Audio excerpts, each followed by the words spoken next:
नमस्कार शेतकरी बंधूंनो, मी अनिल तुकाराम गाभणे, कृषी विज्ञान केंद्र पीक संरक्षण तज्ञ, कृषी विज्ञान केंद्र जळगाव जामोद. आज आपण कपाशीच्या शेतामध्ये आहे. तर आपल्या सोबत कृषी विभाग आत्मा अंतर्गतचे राऊत साहेब आहेत. तर आपण या प्रत्यक्ष शेतावर पाहताना आता येणाऱ्या काळामध्ये आपल्याला माहिती आहे की कपाशीवर एक गुलाबी बोंडाळी एक मोठं नवीन संकट आपल्या पुढे आहे. तर त्या दृष्टीने जे काही कपाशीचे उत्पादक शेतकरी असतील, इथून येणाऱ्या पुढच्या काळामध्ये आपल्याला गुलाबी बोंडाळीचं व्यवस्थापन कसं करायचं याविषयी आपण या व्हिडिओच्या माध्यमातून आज जाणून घेऊया. तर आज पाहिलं तर कपाशी आपली जे जवळपास 70 ते 80 दिवसाची, काहीची 90 दिवसाच्या वर गेलेली कपाशी आहे. तरी अशा परिस्थितीमध्ये आता आपल्या कपाशीला काही ठिकाणी जे आधी असेल त्यांची वेचणी सुरू आहे, काही ठिकाणी बोंडा आणि फुलाच्या अवस्थेमध्ये आहे. तरी सध्याच्या परिस्थितीमध्ये आपल्याला गुलाबी बोंडाळीचं संरक्षण करण्यासाठी तिचा जीवनक्रम आणि गुलाबी बोंडाळी आपल्याला नुकसान कशी करते याची माहिती जाणून घेणं गरजेचं आहे. त्या दृष्टीने जर पाहिलं आपण तर जेव्हा आपल्या कपाशीच्या पिकाला जवळपास 45 ते 50 दिवसात झालेले असतात त्यावेळेस पाते लागतात. तर त्या पात्यावर काय करते कपाशी गुलाबी बोंडाळीची जी मादी पतंग आहे ते अंडे देते. तर अंडे दिल्यानंतर काय होतं, जेव्हा फुलात रूपांतर होतं फुलाच्या याच्यामध्ये, तर फुलामध्ये ती अळी जाते आणि बऱ्याच वेळा काय होतं की फुलामध्ये गेल्यानंतर अशी डोमकळी तयार होते. अशा जर सध्या परिस्थितीमध्ये आपल्या शेतामध्ये आपल्याला डोमकळ्या दिसल्या तर ती उकळून पाहिली तर तिच्यामध्ये तुम्हाला गुलाबी बोंडाळीची जवळपास पांढुरकी किंवा थोडीशी गुलाबी छटा असणारी आपल्याला फिक्कट गुलाबी रंगाची अळी, दुसऱ्या अवस्थेतली अळी आपल्याला दिसते. आता ही अळी जर पाहिली तुम्ही तर गुलाबी बोंडाळी जेव्हा आपल्या बोंडामध्ये घुसते त्यानंतर आपल्याकडे उपाययोजना नाही. तर आपल्याला या किडीची कमजोर अवस्था ओळखायची असेल तर आपल्याला शेतामध्ये नियमित सर्वेक्षण करणं गरजेचं आहे. त्यासाठी जीवनक्रम जर पाहिला तर नर मादीचं मिलन झाल्यानंतर मादी जवळपास 120 अंडे देते वेगवेगळ्या ठिकाणी.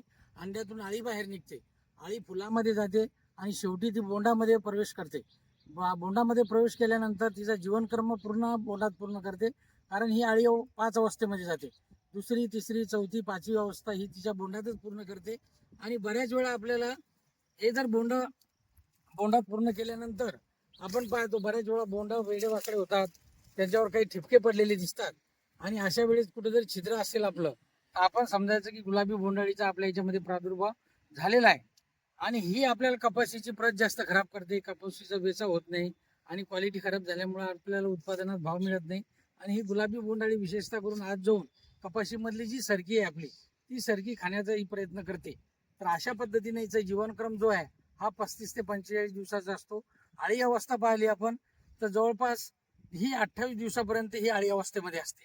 आणि जेव्हाही कोशावस्थेत जाते तेव्हा बोंडाला एक्झिट छिद्र करून आपल्या जमिनीमध्ये जाते आणि पालोपाचोळ्यामध्ये आपलं कोश तयार करते. हा हिचा जीवनक्रम झाला. आता हिचं व्यवस्थापनाचं जर पाहायचं असेल आपल्याला तर सध्या परिस्थितीमध्ये एका एकरामध्ये आपल्याला सर्वेक्षण करायचं असेल तर प्रत्येक शेतकऱ्यांनी आता फेरोमोन ट्रॅप्स लावणं गरजेचं आहे.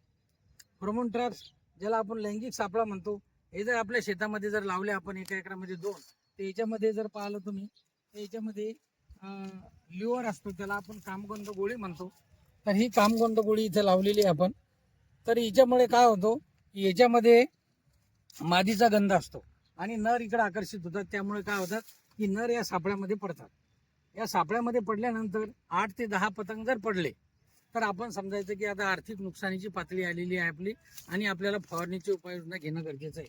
तर गुलाबी बोंडाळीच्या व्यवस्थापनासाठी सर्वात पहिले आपल्याला जर आता बागायती कपाशी असेल, ट्रिपवर आता नवरात्र संपले, काही शेतकऱ्यांचं पाणी देणं सुरुवात असेल आणि गुलाबी बोंडाळी जी येते आपल्याला, तर शक्यतोवर आपल्याला माहिती आहे की गुलाबी बोंडाळी गेल्या 7 ते 8 वर्षापासून आपल्याला खूप त्रासदायक आहे आणि त्यामुळे उत्पन्न घटत आहे. तर त्या दृष्टीने आपण काही उपाययोजना करणं गरजेचं आहे. त्यामध्ये सर्वात पहिलं फेरोमोन ट्रॅप्स. एखाद्या वेळेस फेरोमोन ट्रॅप नसतील तर आपण शेतामध्ये फिरायचं आणि आपल्याला जर डोमकळ्या दिसल्या 2 ते 3 प्रकारच्या तर आपण समजायचं की एका झाडावर एक जरी डोमकळी दिसली आपल्याला तर आपण समजायचं की आर्थिक नुकसानीची पातळी गाठलेली आहे.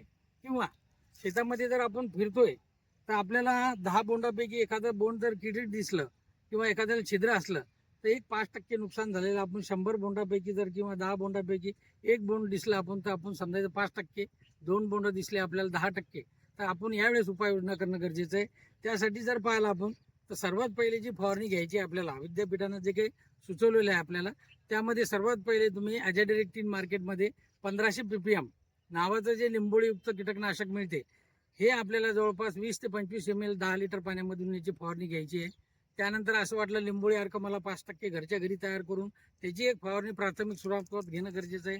त्यानंतर असं वाटलं प्रादुर्भाव जास्त आहे तर मार्केटमध्ये जे काही रासायनिक कीटकनाशक उपलब्ध आहे, जसं क्लोरोपायरीफॉस 20% EC, हे 20 ml घ्यायचं आहे आपल्याला. क्विनॉलफॉस तेही आपल्याला 20 ml प्रति 10 लिटर पाण्यासाठी घ्यायचं आहे. आणि असं वाटलं ते प्रोपेनोफॉस नावाचं जे कीटकनाशक आहे हे सुद्धा आपल्याला 25 मिली 10 लिटर पाण्यामध्ये घ्यायचं. या तिन्हीपैकी कोणतेही एखादी कीटकनाशकाची आपण प्राथमिक अवस्थेमध्ये याची फवारणी करणं गरजेचं आहे. त्यानंतर असं वाटलं आपल्या शेतामध्ये जास्तच प्रादुर्भाव आपल्या शेतामध्ये आहे तर त्यावेळेस आपल्याला 10%च्या वर जर प्रादुर्भाव गेलेला असेल तर विद्यापीठानं शिफारस केलेली आपल्याला जी कीटकनाशक आहे त्यामध्ये जर तुम्हाला घ्यायचं असेल जैविक तर बिव्हेरिया बॅसियाना जवळपास आपल्याला 50 ग्रॅम किंवा ml जे काही आपल्याला फॉर्मेशनमध्ये मिळतील ते आपण 10 लिटर पाण्यामध्ये घेऊन त्याची फवारणी करणं गरजेचं आहे. त्यानंतर जर 10% प्रादुर्भाव आपल्याला आढळला तर त्यामध्ये आपल्याला मार्केटमध्ये जे काही इमॅबॅक्टिन बेन्झोएट आहे हे 5 ग्रॅम आपल्याला घेणं गरजेचं आहे. त्यानंतर जर तुम्हाला घ्यायचं असेल थायोडिकार्ब मार्केटमध्ये जवळपास 20 ग्रॅम 10 लिटर पाण्यासाठी. त्यानंतर जर असं वाटलं प्रादुर्भाव जास्त आहे तर क्लोरॉन्ट्रेनिलिप्रोल नावाचं जे कीटकनाशक आहे जे 3 ml 10 लिटर पाण्यामध्ये घ्यायचं. आणि असं वाटलं की शेवटच्या अवस्थेमध्ये प्रादुर्भाव आहे तर त्यामध्ये आपण क्लोरॉन्ट्रेनिलिप्रोल प्लस आपलं लेम्ब्रा सायलोथ्रिनचं कॉम्बिनेशन मार्केटमध्ये मिळते. याचं जवळपास 5 मिली 10 लिटर पाण्यामध्ये घेऊन आपण फवारणी करणं गरजेचं आहे. तर शेतकरी बंधूंनो, ही जी काही कीटकनाशकं सांगितलेली आहे आपण यापैकी कोणतंही एक कीटकनाशक घेऊन आपण याची फवारणी करू शकता आणि गुलाबी बोंडाळीला अटकाव करू शकता. फक्त गुलाबी बोंडाळीचं नियंत्रण करण्यासाठी बरेच शेतकरी मोनोक्रोटोफास, ॲसिफेट यासारखी कीटकनाशकं वापरतात, पण शक्यतोवर ती टाळावी. जोपर्यंत हे जर नत्रयुक्त खताचा वापर टाळावा, कारण यामुळे काय होतं गुलाबी बोंडाळीचा प्रादुर्भाव होण्यास अधिक मदत होते. म्हणून अशा पद्धतीनं आपल्या येणाऱ्या कपाशीचं याच्यामध्ये गुलाबी बोंडाळीचं नियंत्रण किंवा व्यवस्थापन करावं अशी मी सर्वांना विनंती करतो. धन्यवाद.